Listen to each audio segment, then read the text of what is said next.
ایسی ہر پوسٹ مجھے زہر لگتی ہے۔ تمہارا دوپٹہ اس وقت کدھر ہے؟ وہ لڑکی سامنے آئی جو نماز پڑھنے کی وجہ سے نیل پالش نہیں لگاتی۔ تمہاری پسندیدہ لپسٹک کون سی ہے؟ شوہر کو دیکھے کتنا عرصہ ہوا ہے؟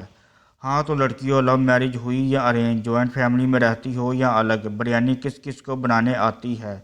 میک اپ نہ کرنے والی سامنے آئے، گھر والے آپ سے کیا بنواتے ہیں؟ ایسی لڑکی سامنے آئے جو پارلر نہیں جاتی۔ مجھے ان کے پوچھنے پر تو غصہ ہوتا ہی ہے، مگر اس سے بھی زیادہ بتانے والی احساس کمتری کا شکار لڑکیوں پر حیرت ہے، اور ایسی پوسٹ کے نیچے کمنٹس کی برسات پر حیرت ہے، کیونکہ غیر نامحرم مردوں کو بتانا ہے آپ نے اپنی مکمل تفصیل کہ آپ کیسی ہیں۔ کیسی نے ایسی ہر پوسٹ پر بجائے تنقید کرنے کے لگ جاتی لائن میں اپنی باری کا کمنٹ کرنے۔ تھوڑا عقل کو ہاتھ ماریں، خدا کا خوف کریں، تھوڑا سا اور ایسے لعنتیوں پہ لعنت بھیجیں جو مرد کے نام پر دبا ہیں۔ ان کو اپنی گھر کے عورتوں کی فکر ہوتی ہی نہیں، دوسروں سے گھٹیا سوال جواب کر کے سادہ لوگ عورتوں کو ٹریپ کرتے ہیں۔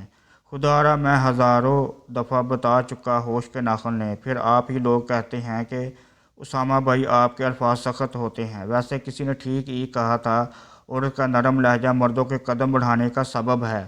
اپنے لہجوں کو اپنے محرم کے لیے نرم رکھیں، باقی سب نامحرموں کے لیے نہیں۔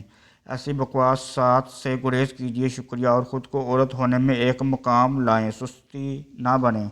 اپنی دعاؤں میں یاد رکھیے گا، پوسٹ اچھی لگے تو شیئر کر دیں، کیا پتہ آپ کی وجہ سے کسی کی زندگی بن جائے۔